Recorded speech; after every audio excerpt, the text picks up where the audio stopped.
জনতার অভ্যুত্থানে নিহত সকল শহীদের প্রতি। আমি আরও স্মরণ করছি তাদের যারা ফেসিবাদী শক্তির প্রাণঘাতী অস্ত্রের সামনে হিমালয়ের মতো দাঁড়িয়ে অন্যায়ের প্রতিবাদ করে মৃত্যুকে আলিঙ্গন করেছে, আহত হয়েছে, পঙ্গুত্ব বরণ করেছে, হারিয়েছে তাদের চোখের দৃষ্টি। সেই সব বীরদের স্মরণ করছি যারা মিথ্যাচার, লুটপাট, স্বৈরতন্ত্রের বিরুদ্ধে এক দফা দাবি নিয়ে দাঁড়িয়েছিল। কৃতজ্ঞতা চিত্তে স্মরণ করছি আপনাদের ভাই বোনদের, আপনাদের সন্তানদের যারা এই বিপ্লবে অংশগ্রহণ করেছিল। প্রিয় দেশবাসী, আমি আগেও জানিয়েছি, আবারও জানাচ্ছি, গণ অভ্যুত্থানে সকল শহীদের পরিবারকে পুনর্বাসন করা হবে। সকল আহত শিক্ষার্থী, শ্রমিক, জনতার চিকিৎসার সম্পূর্ণ ব্যয় সরকার বহন করবে। আহতদের দীর্ঘমেয়াদী এবং ব্যয়বহুল চিকিৎসা এবং শহীদদের পরিবারের দেখাশোনার জন্য স্বাস্থ্য মন্ত্রণালয়ের নেতৃত্বে একটি পূর্ণাঙ্গ তালিকা প্রস্তুত করা হয়েছে। এখন এই নতুন তথ্য পাওয়ার ভিত্তিতে এই তালিকা হালনাগাদ করা হতে থাকবে। গণ অভ্যুত্থানের শহীদদের স্মৃতি ধরে রাখতে সরকার তার যাত্রা লগ্নে জুলাই গণহত্যা স্মৃতি ফাউন্ডেশন নামে একটি ফাউন্ডেশন প্রতিষ্ঠার উদ্যোগ নেয়। এখন সেই ফাউন্ডেশন তৈরি হয়েছে। সকল শহীদ পরিবার এবং আহতদের সর্বোত্তম চিকিৎসা সহ তাদের পরিবারের সম্পূর্ণ দায়িত্ব এই ফাউন্ডেশন গ্রহণ করছে। এই ফাউন্ডেশনে দান করার জন্য দেশের সকল মানুষ এবং বিদেশে অবস্থানরত বাংলাদেশিদের আমরা আহ্বান জানাচ্ছি। গত মাসে কুমিল্লা, নোয়াখালী, সিলেট অঞ্চলে আকস্মিক বন্যা এসব এলাকার মানুষকে হতভম্ব করে দিয়েছে। এখানে বেশিরভাগ এলাকায় কোনোদিন বন্যা হয়নি। তারা বন্যা মোকাবেলা করে অভ্যস্ত নন। দেশপ্রেমিক সশস্ত্র বাহিনী তাৎক্ষণিকভাবে বন্যা আক্রান্ত সবাইকে রক্ষার জন্য এগিয়ে আসে। সেনা, নৌ এবং বিমান বাহিনী পরস্পরের সঙ্গে সমন্বয় করে একযোগে কাজে নেমে পড়ার ফলে মানুষের দুর্ভোগ কম হয়েছে। এর পরপরই এনজিও এবং সাধারণ মানুষ দেশের সকল অঞ্চল থেকে দলে দলে এগিয়ে এসছে। আমি বিশেষ করে দেশপ্রেমিক সেনাবাহিনীকে আবারও ধন্যবাদ জানাচ্ছি। দেশের সকল দুর্যোগকালে তারা সবসময় আন্তরিকভাবে এগিয়ে এসছে। বিশেষ করে বন্যা ও শান্তি শৃঙ্খলা রক্ষার কাজে তাদের সৈনিক এবং অফিসাররা দিনের পর দিন যেভাবে দায়িত্ব পালন করেছে তার কোনো তুলনা হয় না। জনজীবনে স্বস্তি ও আত্মবিশ্বাস প্রতিষ্ঠায় তাদের ভূমিকা অনন্য। বাংলাদেশ সশস্ত্র বাহিনীর সকল সদস্যকে আমি ধন্যবাদ জানাই তাদের সততা, ত্যাগ ও অসীম দেশপ্রেমের জন্য। দেশের স্বাধীনতা সংগ্রাম থেকে শুরু করে বন্যা, খরা, ঝড়, বৃষ্টি, ঘূর্ণিঝড়, সকল প্রাকৃতিক দুর্যোগে আপনারা সকলের শেষ ভরসার স্থান। দেশের প্রতিটি ক্রান্তিলগ্নে আপনারা দেশের মানুষের পাশে থেকেছেন। দেশের স্বাধীনতার পক্ষে, সার্বভৌমত্বের পক্ষে অবস্থান নিয়েছেন। দেশ গঠনে আপনারা সবার আগে এগিয়ে এসেছেন। বিগত জুলাই হতে শুরু হওয়া গণ অভ্যুত্থান, বন্যা, নিরাপত্তা প্রদান, অস্ত্র উদ্ধার সহ সকল কার্যক্রমে আপনারা সফলভাবে দিনরাত কাজ করে যাচ্ছেন। সরকার ও জনগণের পক্ষ থেকে আমি আপনাদের প্রতি কৃতজ্ঞতা জানাচ্ছি। বন্যা আমাদের জনজীবনে আরেকটি দিক উন্মোচন করল। দেশের সকল জায়গায় মানুষের সক্রিয় সহানুভূতির জোয়ার উঠেছিল অবিশ্বাস্য মাত্রায়।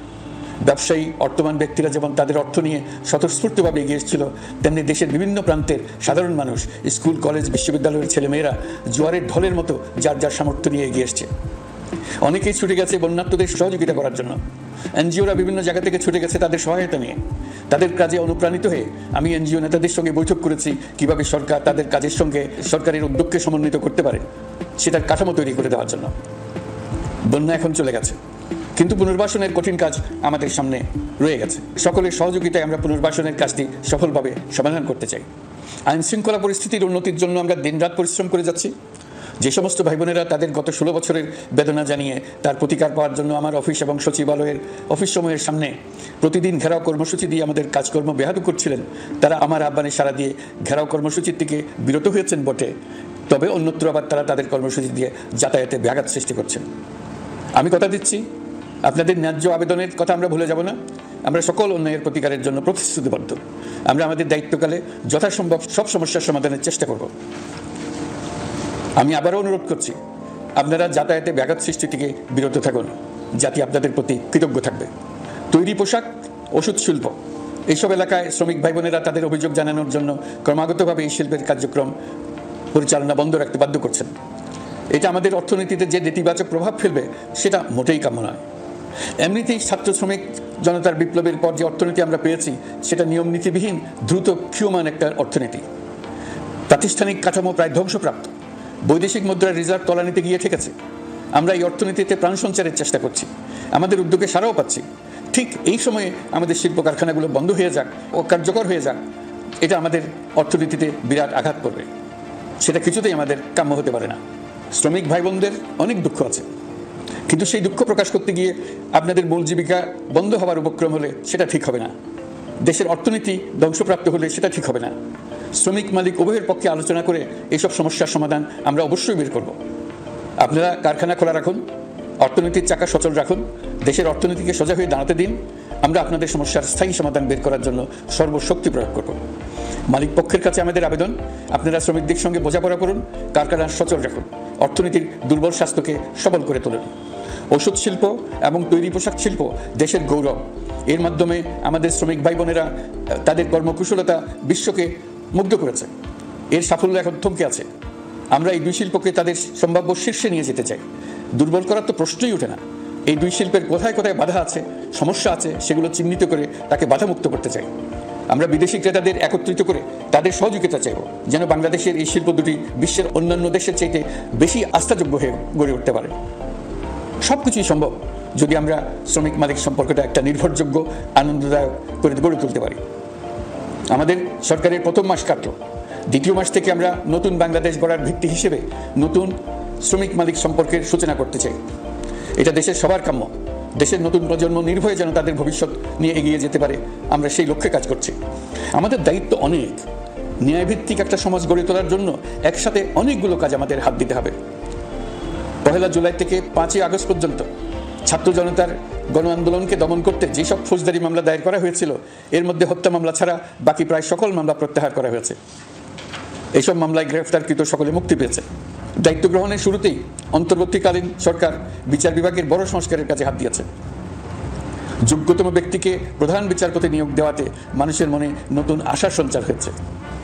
আপিল বিভাগের বিচারপতি নিয়োগ, অ্যাটর্নি জেনারেল নিয়োগ এবং অন্যান্য নিয়োগগুলি অতি গুরুত্বপূর্ণ নিয়োগ, যেগুলো সবকটাই সম্পন্ন হয়েছে। সন্ত্রাস দমন আইন ও ডিজিটাল সাইবার নিরাপত্তা আইনে দায়েরকৃত মিথ্যা হয়রানিমূলক মামলাগুলো প্রত্যাহার করা হচ্ছে।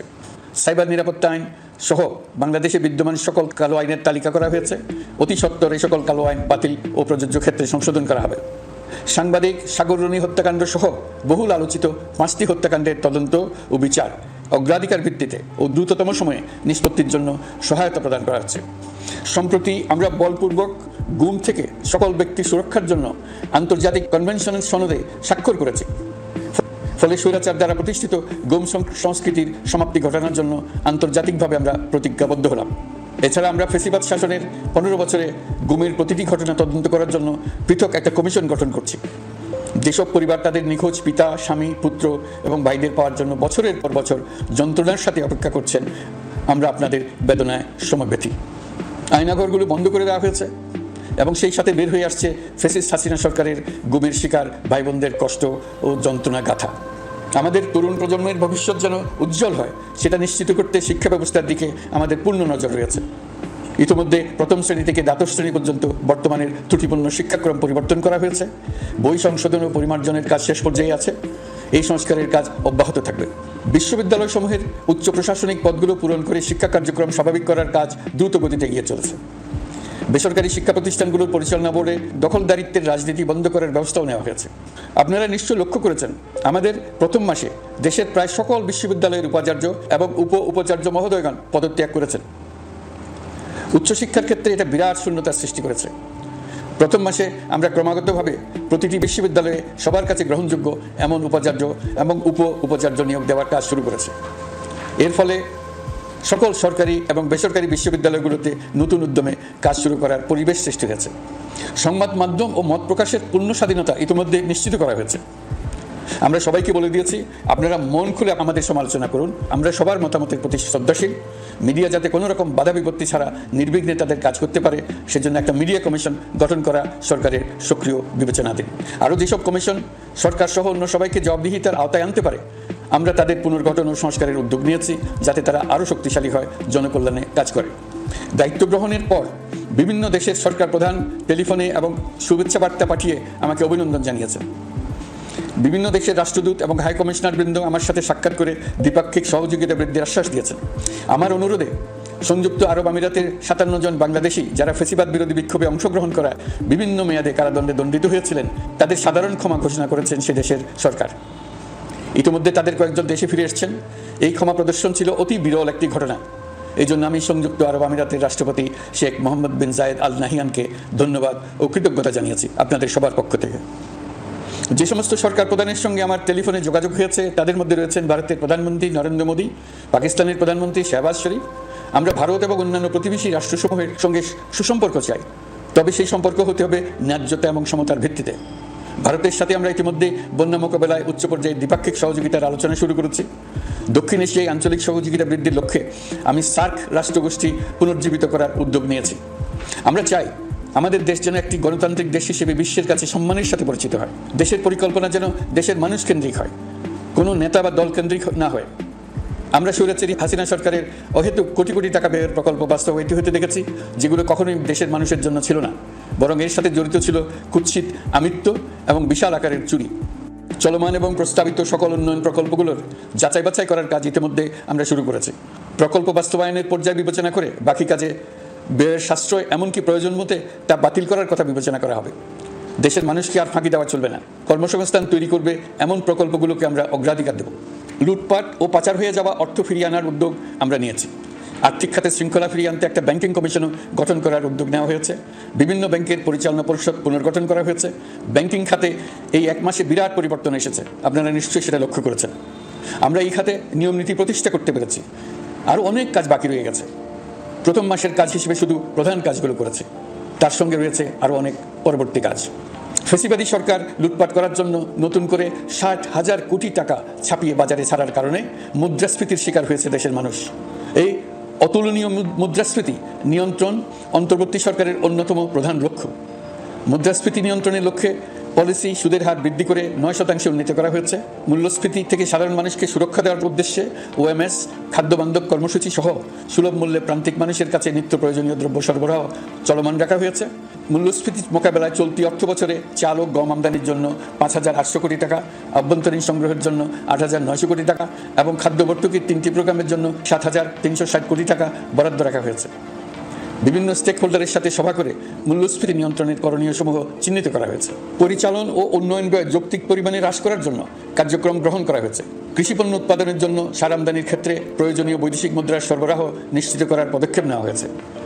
প্রকৃত চাষিগণ যাতে কৃষি ঋণ পেয়ে থাকেন তা নিশ্চিত করার উদ্যোগ নেওয়ার পাশাপাশি কৃষি ঋণের পরিমাণ বৃদ্ধি করা হয়েছে। মার্কিন ডলারের বিপরীতে টাকার বিনিময় হার স্থিতিশীল রাখার লক্ষ্যে বৈদেশিক মুদ্রার বিনিময় হারকে বাজার ভিত্তিক করা হয়েছে। কালো টাকা সাদা করার অনৈতিক অনুমতি বাতিল করা হয়েছে। বৈদেশিক মুদ্রার রিজার্ভ বৃদ্ধি করতে বিভিন্ন উন্নয়ন সহযোগীদের কাছ থেকে বাজেট সাপোর্ট চাওয়া হয়েছে। আন্তর্জাতিক মুদ্রা তহবিল থেকে অতিরিক্ত 3 বিলিয়ন মার্কিন ডলার, বিশ্বব্যাংক থেকে অতিরিক্ত 1 বিলিয়ন ডলার, জাইকা থেকে অতিরিক্ত 1 বিলিয়ন মার্কিন ডলার প্রদানের অনুরোধ করা হয়েছে। রূপপুর পারমাণবিক বিদ্যুৎ কেন্দ্র নির্মাণ প্রকল্পের অগ্রিম অর্থ পরিশোধ এবং বকেয়া পাওনা নিয়ে রাশিয়ান ফেডারেশনের সাথে অর্থ মন্ত্রণালয়ের আলোচনা চলছে। পাইপলাইনে থাকা 48 বিলিয়ন মার্কিন ডলার বৈদেশিক সহায়তা ব্যবহারের উদ্যোগ নেওয়া হয়েছে। মেগা প্রকল্পের নামে লুটপাট বন্ধের পাশাপাশি স্বাস্থ্য ও শিক্ষা খাতে বরাদ্দ বৃদ্ধির পরিকল্পনা গ্রহণ করা হয়েছে। বৈদেশিক মুদ্রার রিজার্ভের উপর চাপ কমানোর লক্ষ্যে রাশিয়া এবং চীন থেকে প্রাপ্ত ঋণের সুদের হার কমানো এবং ঋণের মেয়াদ বৃদ্ধির জন্য অনুরোধ জানানো হয়েছে। সকল উন্নয়ন সহযোগীদের সাথে সম্পর্ক আরও নিবিড় করার উদ্যোগ নেওয়া হয়েছে। সকল অর্থনৈতিক সূচক এবং পরিসংখ্যানের প্রকৃত মান বা সংখ্যা প্রকাশের জন্য নির্দেশনা প্রদান করা হয়েছে। জিডিপি, মূল্যস্ফীতি ইত্যাদি সঠিক উপাত্ত সংগ্রহ, প্রাক্কলন ও প্রকাশের জন্য নির্দেশনা দেওয়া হয়েছে। জাতীয় রাজস্ব বোর্ড এবং অর্থ বিভাগের রাজস্ব আয় সম্পর্কিত উপাত্তের মধ্যে পার্থক্য নিরসনে উদ্যোগ নেওয়া হয়েছে। প্রকৃত রপ্তানি আয় নিরূপণ এবং প্রকাশের নির্দেশনা দেওয়া হয়েছে। জাতীয় রাজস্ব বোর্ডের অটোমাইজেশনের লক্ষ্যে পরিকল্পনা গ্রহণ করা হয়েছে। পুঁজিবাজারকে স্বাভাবিক ধারায় ফিরিয়ে আনতে সিকিউরিটি এক্সচেঞ্জ কমিশন পুনর্গঠন করা হয়েছে। নিত্য প্রয়োজনীয় পণ্য সামগ্রীর সরবরাহ স্বাভাবিক রাখার নিমিত্তে ব্যবসায়ী, শিল্প মালিক ও ব্যবসায়ী সংগঠনের সাথে সভা করা হচ্ছে এবং তাদের মতামতের ভিত্তিতে বিভিন্ন ব্যবস্থা গ্রহণ করা হচ্ছে। বিদ্যমান মজুদ ও ঘাটতি মূল্যায়ন করে ভবিষ্যৎ চাহিদা পর্যালোচনা করে স্থানীয় উৎপাদন বৃদ্ধির পাশাপাশি আমদানি পর্যায়ে বিভিন্ন জটিলতা দূরীকরণ, বন্দর ও বড় মোকাম সহ পরিবহন ব্যবস্থার বিভিন্ন সমস্যা সমাধানে সংশ্লিষ্ট সকল মন্ত্রণালয়, দপ্তর, বিভাগকে প্রয়োজনীয় নির্দেশ দেওয়া হয়েছে। এই জন্য তেল, চিনি, ডিম ও মাংস উৎপাদনকারী বৃহৎ প্রতিষ্ঠানসমূহের সাথে সভা ও মত বিনিময় করা হচ্ছে। নিত্য প্রয়োজনীয় কিছু দ্রব্যাদি যেমন পেঁয়াজ, আলু এসবের দাম আরও কমানোর জন্য বিদ্যমান শুল্ক হার হ্রাসের বিষয়ে এনবিআরকে প্রয়োজনীয় নির্দেশনা দেওয়া হয়েছে। ইতোমধ্যে এনবিআর পেঁয়াজ, আলু ও কতিপয় কীটনাশকের ক্ষেত্রে আমদানি শুল্ক হ্রাস এবং ক্ষেত্র বিশেষে রেগুলেটরি শুল্ক প্রত্যাহার করে এসআরও জারি করেছে। নিম্ন আয়ের 1 কোটি পরিবারকে টিসিবির মাধ্যমে হ্রাসকৃত মূল্যে কিছু পণ্য যেমন পরিবার প্রতি চাল মাসে 5 কেজি, সয়াবিন তেল মাসে 2 কেজি, মসুর ডাল মাসে 2 কেজি দেওয়া হচ্ছে। এটি সামনের দিনগুলোতে অব্যাহত রাখা হবে। সরকার দায়িত্ব গ্রহণের পর জনপ্রত্যাশা অনুযায়ী বিদ্যুৎ, জ্বালানি ও খনিজ সম্পদ মন্ত্রণালয় হতে বিদ্যুৎ ও জ্বালানির দ্রুত সরবরাহ বৃদ্ধি আইনের অধীনে চলমান সকল প্রকার নেগোসিয়েশন, প্রকল্প বাছাই এবং ক্রয় প্রক্রিয়াকরণ কার্যক্রম আপাতত স্থগিত করা হয়েছে। গত 1.5 দশকে এই আইন ব্যবহার করে লক্ষ কোটি টাকা লুটপাট হয়েছে। বিদ্যুৎ, জ্বালানি ও খনিজ সম্পদ মন্ত্রণালয়ের আওতাধীন কোম্পানিসমূহে অধিকতর স্বচ্ছতা ও জবাবদিহিতা আনার লক্ষ্যে কোম্পানিসমূহের পরিচালনা পর্ষদ পুনর্গঠন করা হয়েছে। প্রকৌশল, ভূতত্ত্ব এবং খনিজ হিসাব বিষয়ে অধ্যয়ন করেছে এমন ছাত্র প্রতিনিধি অন্তর্ভুক্ত করার জন্য উদ্যোগ গ্রহণ করা হয়েছে। এই খাতে অধিকতর সক্ষমতা, গতিশীলতা এবং জবাবদিহিতা নিশ্চিত করার লক্ষ্যে বিশেষজ্ঞগণের সমন্বয়ে একটি কমিটি গঠন করা হয়েছে। জ্বালানি তেলের মূল্য জনপ্রত্যাশা অনুযায়ী সহনশীল রাখতে অকটেন ও পেট্রোলের দাম 6 টাকা, ডিজেল ও কেরোসিনের দাম 1 টাকা 25 পয়সা কমানো হয়েছে। 37 দিন বন্ধ থাকার পর গত 25 আগস্ট হতে মিরপুর 10 ও কাজীপাড়া স্টেশন ছাড়া বাকি সব স্টেশনে মেট্রো রেল পুনরায় চালু করা হয়েছে। ভুয়া মুক্তিযোদ্ধাদের চিহ্নিত করার লক্ষ্যে বিশেষ করে মুক্তিযুদ্ধের সময় যাদের বয়স 12.5 বছরের কম ছিল তাদের মুক্তিযুদ্ধ তালিকা হতে বাতিলের জন্য সুপ্রিম কোর্টে লিভ টু আপিলের পদক্ষেপ গ্রহণ করা হয়েছে। মুক্তিযোদ্ধা কল্যাণ ট্রাস্টের আওতাধীন বেদখলকৃত স্থাবর সম্পত্তি উদ্ধারে প্রয়োজনীয় ব্যবস্থা গ্রহণ করা হয়েছে। গৃহায়ন ও গণপূর্ত মন্ত্রণালয় কর্তৃক গৃহীত বরিশাল, রংপুর, ময়মনসিংহ উন্নয়ন কর্তৃপক্ষ আইন এর খসড়া তৈরির কার্যক্রম নেওয়া হয়েছে। পূর্বাচল নতুন শহর প্রকল্প, ঢাকার আশেপাশে স্যাটেলাইট সিটি নির্মাণের রোডম্যাপ চূড়ান্তকরণের উদ্যোগ নেওয়া হয়েছে। বিধি বহির্ভূত প্রদত্ত প্লট ও ফ্ল্যাটের বরাদ্দ বাতিলের উদ্যোগ নেওয়া হয়েছে। প্রিয় দেশবাসী, আপনাদের আমাদের সন্তানদের জন্য একটি গণতান্ত্রিক বাংলাদেশের রূপরেখা তৈরি করতে আমরা দৃঢ় প্রতিজ্ঞ। আর যেন আমাদের কোনো স্বৈরাচারের হাতে পড়তে না হয়। আমরা যাতে বলতে পারি আমরা একটি গণতান্ত্রিক দেশে বসবাস করি, আমরা যাতে সকলেই দাবি করতে পারি যে এই দেশটি আমাদের, আমরা সেই লক্ষ্যেই কাজ করছি। কেউ আইন নিজের হাতে তুলে নেবেন না। আইন নিজের হাতে তুলে নিয়ে কেউ সমাজে বিশৃঙ্খল পরিবেশ সৃষ্টি করলে আমরা তাকে অবশ্যই শাস্তির আওতায় নিয়ে আসবো। আমরা একটি সাম্প্রদায়িক সম্প্রীতির দেশ। ধর্মীয় সম্প্রীতি বিনষ্ট হয় এমন কোনো কাজ কেউ কোনোভাবেই করবেন না। অতীতে শুধুমাত্র আওয়ামী মতাদর্শী না হওয়ার কারণে 28তম থেকে 42তম BCS পর্যন্ত বিপিএসসি কর্তৃক সুপারিশকৃত অনেক প্রার্থী নিয়োগ বঞ্চিত হয়েছে। 8ই আগস্ট পরবর্তী সময়ে এর মধ্যে এদের 259 জনকে নিয়োগ দেওয়া হয়েছে। মাঠ প্রশাসনকে জনবান্ধব এবং দুর্নীতিমুক্ত জবাবদিহিমূলকভাবে গড়ে তোলার জন্য সব ধরনের উদ্যোগ নেওয়া হয়েছে। সরকারি কর্মচারীদের বাধ্যতামূলকভাবে সম্পদ বিবরণী দাখিলের নির্দেশ দেওয়া হয়েছে এবং এটা প্রতি বছর তাদেরকে করতে হবে। ধ্বংস হয়ে পড়া একটা জনপ্রশাসনকে নিয়ে যাত্রা শুরু করেছে। মন্ত্রণালয়গুলোর উচ্চতম পদে যারা নিয়োজিত ছিলেন তারা অনেকে দায়িত্ব ছেড়ে চলে গেছেন, কিংবা পদে থাকলেও সহকর্মীদের চাপের মুখে কাজ করতে পারছিলেন না, বাধ্য হয়ে পদত্যাগ করেছেন। আর যারা 16 বছরের স্বৈরাচারী শাসনের আমলে পদত্যাগে বাধ্য হয়েছিলেন কিংবা দায়িত্ববিহীন অবস্থায় একই পদে থেকে বাধ্য হয়েছেন, তাদের সবার কথা বিবেচনা নিয়ে জনপ্রশাসনকে নতুন করে দাঁড় করানোই ছিল আমাদের প্রথম মাসে কঠিনতম সময়। আবার সকল সমস্যা সমাধান করে একটি নতুন জনপ্রশাসন কাঠামো দাঁড় করাতে পেরেছি, এটাই আমাদের প্রথম মাসের সবচাইতে বড় অর্জন। আমার বিশ্বাস এই জনপ্রশাসন জনগণের ইচ্ছা পূরণে সর্বোচ্চ অবদান রাখতে পারবে। অতি স্বল্প জনবল নিয়ে দাপ্তরিক কার্যক্রম শুরু করা হলেও প্রথম দিকে বিভিন্ন মন্ত্রণালয় ও বিভাগ থেকে পাঠানো বিবিধ প্রস্তাব দ্রুত গতিতে এবং আইনগত সমস্ত বাধ্যবাধকতা মেনে সিদ্ধান্ত নেওয়া হয়েছে। গত 1 মাসে বিভিন্ন মন্ত্রণালয় ও বিভাগ 198টি অতি গুরুত্বপূর্ণ বিষয়ে সিদ্ধান্ত নিয়েছে।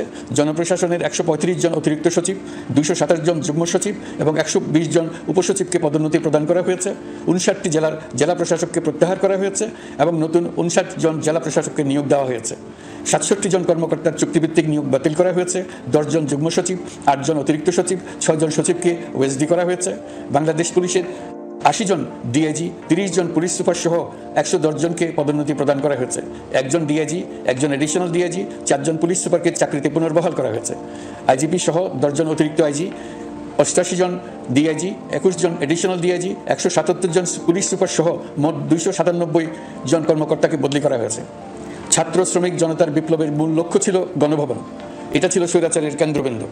এই সরকার বিপ্লবের প্রতি সম্মান দেখিয়ে গণভবনকে বিপ্লবের জাদুঘর হিসেবে ঘোষণা দিয়েছে। ছাত্র জনতার ক্ষোভকে স্থায়ীভাবে তুলে ধরার জন্য গণভবনের আর কোনো সংস্কার করা হবে না। ছাত্র জনতার ক্ষোভের মুখে তা যে অবস্থায় দাঁড়িয়েছিল সেই অবস্থায় তাকে রাখা হবে। যেসব মূল্যবান সামগ্রী জনতা নিয়ে গিয়েছিল সেগুলো অনেক ফেরত দিয়ে গেছেন। যারা নিয়ে গিয়েছেন তারা নিজেরাই ফেরত দিয়ে গেছেন। তাদের আমরা দেশবাসীর পক্ষ থেকে ধন্যবাদ জানাচ্ছি। আরও কিছু জিনিস পাওয়া যায়নি, যারা নিয়ে গেছেন তাদের কাছে আমাদের অনুরোধ থাকবে তারা যেন এইসব সামগ্রী ফেরত দিয়ে যান। আমরা উল্লেখ করব এইসব বিক্ষুব্ধ জনতা নিয়ে গিয়েছিল, কিন্তু বিজয়ের পর তারা আবার জাদুঘরে প্রতি সম্মান দেখিয়ে এগুলো ফেরত দিয়ে গিয়েছেন। আমরা নতুন বাংলাদেশকে একটা পরিবেশ বান্ধব এবং জীববৈচিত্র্যময় দেশ হিসেবে গড়ে তোলার উদ্যোগ নিয়েছি। এটি তরুণদের আকাঙ্ক্ষা, আমাদের সবারই আকাঙ্ক্ষা। সেই লক্ষ্যে আমি প্রথমেই একটি ক্ষুদ্র পদক্ষেপ নিয়েছি। আমার বাসভবন এবং সমগ্র সচিবালয়ে প্লাস্টিকের পানির বোতল ব্যবহার নিষিদ্ধ করেছে। ইতিমধ্যে সুপার শপগুলোতে পলিথিনের শপিং ব্যাগ ব্যবহার বন্ধ করার উদ্যোগ নেওয়া হয়েছে। গত কয়েক দশকে যে পরিমাণ নদী দূষণ হয়েছে, আমরা তা বন্ধ করার উদ্যোগ নিয়েছি। আমরা সংস্কার চাই, আমাদের একান্ত অনুরোধ। আমাদের উপর যে সংস্কারের গুরু দায়িত্ব দিয়েছেন, সেই দায়িত্ব দিয়ে আপনারা দর্শকের গ্যালারিতে চলে যাবেন না। আপনারা আমাদের সঙ্গে থাকুন, আমরা একসঙ্গে সংস্কার করব। এটা আমাদের সবার দায়িত্ব। আপনারা নিজ নিজ জগতে সংস্কার আনুন। একটা জাতির সংস্কার শুধু সরকারের সংস্কার হলে হয় না। আপনি ব্যবসায়ী হলে আপনার ব্যবসায়ী সংস্কার আনুন। ব্যবসায়ী গোষ্ঠীরা তাদের নিজ নিজ সমিতির মাধ্যমে সংস্কার আনুন। সমিতিতে সংস্কার আনুন, নতুন করে সমিতি গঠনতন্ত্র সংশোধন করুন। আপনি শ্রমিক হলে আপনার ক্ষেত্রে আপনি সংস্কার করুন। আপনি রাজনৈতিক নেতাকর্মী হলে আপনার ক্ষেত্রে সংস্কার করুন। আপনি প্রতিষ্ঠান প্রধান হলে আপনার প্রতিষ্ঠানে সংস্কার আনুন। আমি এটাকে সুযোগ হিসেবে গ্রহণ করার জন্য সবাইকে আহ্বান জানাচ্ছি। এই সংস্কারের মাধ্যমে আমরা জাতি হিসেবে নতুনভাবে যাত্রা শুরু করতে চাই। আমাদের এই যাত্রা আমাদেরকে পৃথিবীর একটা সম্মানিত জাতি হিসেবে প্রতিষ্ঠিত করুক। এটাই আমাদের সবার কাম্য, এটাই আমাদের সবার লক্ষ্য। গত এক মাসে আমি বেশ কিছু রাজনৈতিক দলের সঙ্গে পৃথকভাবে বসছি, তাদের সঙ্গে মতামত বিনিময় করেছি। তারা আমাদের উৎসাহিত করেছেন, ছাত্র শ্রমিক জনতার বিপ্লবের লক্ষ্যের প্রতি সমর্থন জানিয়েছেন, সংস্কারের কাজে পূর্ণ সহযোগিতার দেওয়ার আশ্বাস দিয়েছেন। আমি দেশের বিশিষ্ট সম্পাদক বৃন্দের সঙ্গে মত বিনিময় করেছি, তারাও সংস্কারের কাজে পূর্ণ সহযোগিতা দেওয়ার আশ্বাস দিয়েছেন। তারা বিভিন্ন বিষয়ে মূল্যবান পরামর্শ দিয়েছেন। সবার পরামর্শ নিয়ে এখন আমাদের অগ্রসর হওয়ার পালা। আমি বিশিষ্ট ব্যবসায়ীদের সঙ্গে বৈঠক করেছি, তাদের কাছে আমাদের সরকারের লক্ষ্যগুলো ব্যাখ্যা করেছি, তারাও আমাদের লক্ষ্যের সঙ্গে একমত প্রকাশ করেছেন। আপনারা জানেন, ছাত্র শ্রমিক জনতার ঐতিহাসিক জুলাই গণ অভ্যুত্থানের মুখে এবং হাজারো মানুষের আত্মদানের বিনিময়ে বাংলাদেশে ফ্যাসিস্ট সরকারের পতন হয়েছে। এই গণ অভ্যুত্থানের বার্তা ও আকাঙ্ক্ষা বাস্তবায়নের জন্য একটি অভূতপূর্ব সময় ও সুযোগ আমরা এর মধ্য দিয়ে অর্জন করেছি। এর বাস্তবায়ন তথা বাংলাদেশের ফ্যাসিজম বা স্বৈরতান্ত্রিক শাসন পুনরাবৃত্তির আশঙ্কা রোধ এবং জনমালিকানা ভিত্তিক কল্যাণমুখী জনস্বার্থে নিবেদিত একটি রাষ্ট্র ব্যবস্থা প্রবর্তনের লক্ষ্যে কিছু জাতীয় ভিত্তিক সংস্কার সম্পন্ন করা জরুরি হয়ে পড়েছে। উক্ত সংস্কার ভাবনার অন্যতম কেন্দ্রবিন্দু হচ্ছে সুষ্ঠু নির্বাচন ব্যবস্থা, সুশাসন প্রতিষ্ঠা করা। আমরা যেহেতু জনগণের ভোটাধিকার ও জনগণের মালিকানায় বিশ্বাস করি, সেহেতু নির্বাচন ব্যবস্থার উন্নয়নে আমাদের সংস্কার ভাবনায় গুরুত্ব পেয়েছে অধিক। আমরা মনে করি নির্বাচনের নামে সংখ্যাগরিষ্ঠতার একাধিপত্য ও দুঃশাসন মানুষের উপর চাপিয়ে দেওয়া বা এর মাধ্যমে এক ব্যক্তি বা এক পরিবার বা কোনো গোষ্ঠীর কাছে সকল ক্ষমতা কক্ষীগত করে রাখার কোনো ক্রমেই গ্রহণযোগ্য নয়। এইসব আশঙ্কা রোধ করার জন্য নির্বাচনের সাথে সম্পর্কিত নির্বাচন কমিশন সহ অন্যান্য প্রতিষ্ঠানগুলোর সংস্কারের কথা আমরা ভাবছি। নির্বাচন ব্যবস্থার সাথে সম্পর্কিত প্রতিষ্ঠান হিসেবে পুলিশ প্রশাসন, জনপ্রশাসন, বিচার প্রশাসন, দুর্নীতি দমন কমিশন, এই 4টি প্রতিষ্ঠানের সংস্কার করা সুষ্ঠু ও অবাধ নির্বাচনের জন্য অপরিহার্য। এসব প্রতিষ্ঠানের সংস্কার জনমালিকানা ভিত্তিক, জবাবদিহিমূলক এবং কল্যাণমূলক রাষ্ট্র ব্যবস্থা প্রতিষ্ঠায় অবদান রাখবে বলে আমি বিশ্বাস করি। এর পাশাপাশি সমাজের সকল স্তরের মানুষের প্রতিনিধিত্ব ও স্বার্থ নিশ্চিত করার জন্য এবং জুলাই গণ অভ্যুত্থানের বার্তাকে প্রতিফলিত করার জন্য সাংবিধানিক সংস্কারের প্রয়োজন আমরা অনুভব করছি। এসব বিষয়ে সংস্কার করার প্রাথমিক পদক্ষেপ হিসেবে আমরা প্রাথমিকভাবে 6টি কমিশন গঠন করার সিদ্ধান্ত নিয়েছি। এসব কমিশনের কাজ পরিচালনার জন্য বিষয়ভিত্তিক অভিজ্ঞতা বিবেচনা করে 6 জন বিশিষ্ট নাগরিকের নেতৃত্বে এই কমিশনগুলো পরিচালনা করার দায়িত্ব দিয়েছি। এরপর আরও বিভিন্ন বিষয়ে কমিশন গঠন করার প্রক্রিয়া আমরা অব্যাহত রাখব। নির্বাচন ব্যবস্থা সংস্কার কমিশনের প্রধান হিসেবে দায়িত্ব পালন করবেন ডক্টর বদিউল আলম মজুমদার। পুলিশ প্রশাসন সংস্কার কমিশনের প্রধান হিসেবে কাজ করবেন জনাব সরফরাজ চৌধুরী। বিচার বিভাগ সংস্কার কমিশনের প্রধান হিসেবে দায়িত্ব পালন করবেন বিচারপতি শাহ আবু নাঈম মমিনুর রহমান। দুর্নীতি দমন সংস্কার কমিশনের প্রধান হিসেবে দায়িত্ব পালন করবেন ডক্টর ইফতেখারুজ্জামান। জনপ্রশাসন সংস্কার কমিশনের প্রধান হিসেবে দায়িত্ব পালন করবেন জনাব আব্দুল মহিদ চৌধুরী। সংবিধান সংস্কার কমিশনের প্রধান হিসেবে দায়িত্ব পালন ডক্টর স্বাধীন মালিক। এসব কমিশনের অন্য সদস্যদের নাম কমিশন প্রধানদের সাথে আলোচনা করে ঠিক করা হবে। কমিশনগুলোর আলোচনা ও পরামর্শ সভায় উপদেষ্টা পরিষদের সদস্য, ছাত্র শ্রমিক জনতা আন্দোলনের প্রতিনিধি, নাগরিক সমাজ ও রাজনৈতিক দলের প্রতিনিধিরা উপস্থিত থাকবেন। পূর্ণাঙ্গভাবে গঠিত হওয়ার পর কমিশন আনুষ্ঠানিকভাবে তাদের কাজ আগামী 1 অক্টোবর থেকে শুরু করতে পারবে বলে আমি আশা করছি এবং এটি পরবর্তী 3 মাসের মধ্যে সম্পন্ন হবে বলে আমরা ধারণা করছি।